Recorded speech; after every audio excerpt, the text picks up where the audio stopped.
Cine இண்டஸ்ட்ரியில ஒரு படத்துல ஒரு பேரா நடிக்கிறாங்க அப்படின்னா, அந்த கப்புள்ஸ்க்கு வந்து பார்த்தீங்கன்னா, ரீல் ஜோடியா நடிக்கிறப்போ வந்து நெறைய ஏஜ் டிஃபரன்ஸ் இருக்கும். ஃபார் எக்ஸாம்பிளுக்கு சொல்லணும்னா, ஹீரோயின விட வந்து வயசு ரொம்பவுமே வந்து ஜாஸ்தியா இருப்பாரு. இல்லன்னா ஹீரோயின் வந்து ஹீரோவோட ரொம்ப வயசு ஜாஸ்தியா இருப்பாங்க. அது ரீல் ஜோடியில வந்து பார்த்தீங்கன்னா, நெறைய பேர் வந்து அக்செப்ட் பண்ணிப்பாங்க. ஆனா ரியல் ஜோடியிலுமே வந்து பார்த்தீங்கன்னா, நெறைய ஏஜ் டிஃபரன்ஸோட வந்து பார்த்தீங்கன்னா, கல்யாணம் பண்ணியிருந்திருக்காங்க. இன்னும் ஒரு சிலர்லாம் வந்து பார்த்தீங்கன்னா, பொண்ணுக்கு மாப்பிள்ளையோட வயசு ஜாஸ்தியா இருக்கிற மாரியே வந்து பார்த்தீங்கன்னா, கல்யாணம் பண்ணியிருந்திருக்காங்க.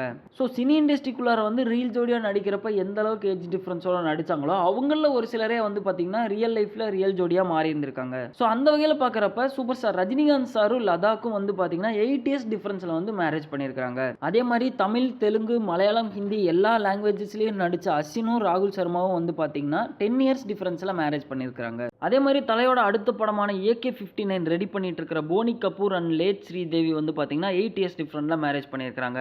தல அஜித் அண்ட் ஷாலினியுமே வந்து பார்த்தீங்கன்னா 9 இயர்ஸ் டிஃபரன்ஸ்ல வந்து மேரேஜ் பண்ணியிருக்காங்க. இப்போ ரீசெண்டா மேரேஜ் பண்ணவங்க தான் நம்ம நிக் ஜான்ஸ் அண்ட் பிரியங்கா சோப்ரா. இவங்க 2 பேரும் பார்த்தீங்கன்னா 10 இயர்ஸ் டிஃபரன்ஸ்ல வந்து மேரேஜ் பண்ணியிருக்காங்க. ஆனா இந்த இதுல வந்து பார்த்தீங்கன்னா நிக் ஜான்ஸை விட பிரியங்கா சோப்ரா தான் வந்து 10 வயசு பெரியவங்க. அதே மாதிரி actor Sarathkumar and actors Radhika வந்து பார்த்தீங்கன்னா 9 இயர்ஸ் டிஃபரன்ஸ்ல வந்து மேரேஜ் பண்ணியிருக்காங்க. ஸோ இந்த டாபிக் பேசுறப்ப இவங்களையும் இந்த இடத்துல மென்ஷன் பண்ணியே ஆகணும். ஆக்டர் அபிஷேக் பச்சன் அண்ட் ஐஸ்வர்யா ராய் பார்த்தீங்கன்னா 2 இயர்ஸ் டிஃபரன்ஸ்ல வந்து மேரேஜ் பண்ணியிருக்காங்க. 2 இயர்ஸ் டிஃபரன்ஸ் எல்லாம் வந்து பேசப்படுற விஷயமா அப்படின்னு சொல்லி நீங்க கேட்கலாம். கண்டிப்பா பேசி தான் ஆகணும். ஏன்னா வந்து ஐஸ்வர்யா ராய் தான் வந்து பார்த்தீங்கன்னா அபிஷேக் பச்சனோட 2 வயசு பெரியவங்க.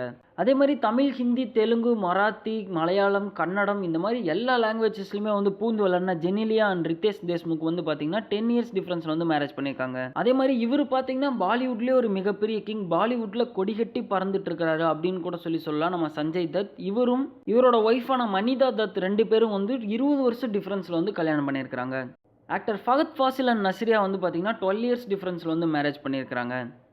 ஸோ இப்போ சொன்னவங்க எல்லாருமே வந்து பார்த்தீங்கன்னா ரியல் லைஃப்பில் ரியல் ஜோடியாக வந்து வாழ்ந்துட்டு இருக்கிறவங்க. இன்னும் 2 பேர் வந்து இருக்கிறாங்க. அவங்க வந்து பார்த்தீங்கன்னா கூடிய சீக்கிரமே வந்து ரியல் லைஃப்பில் ரியல் ஜோடியாக வந்து சேர போகிறாங்க.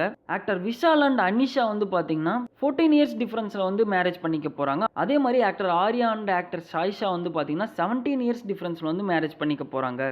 ஸோ இந்த அளவுக்கு ஏஜ் டிஃபரன்ஸில் வந்து 70s 80ஸ்ல வந்து பார்த்தீங்கன்னா கல்யாணம் பண்ணியிருப்பாங்க. ஆனால் 2Kக்கு அப்புறமா வந்து இந்த மாதிரி மிகப்பெரிய ஏஜ் டிஃபரன்ஸில் கல்யாணம் பண்ண போகிறது யாருன்னு சொல்லி பார்த்தீங்கன்னா நம்ம ஆர்யா அண்ட் சேஷா அண்ட் நம்ம விஷால் அண்ட் அனிஷா தான். ஸோ இன்னுமே நிறைய பேர் இருக்கிறாங்க அப்படிங்கிறது எங்களுக்கே தெரியும். ஸோ உங்களுக்கு யாராவது தெரிஞ்சாங்கன்னா வந்து அவங்க பேர் எல்லாத்தையும் கமெண்ட் பாக்ஸில் கமெண்ட் பண்ணிருங்க. ஹாய், எல்லாருக்கும் வணக்கம். நான் தான் உங்க பரத் பேசுகிறேன். Like, share and subscribe to V talkies.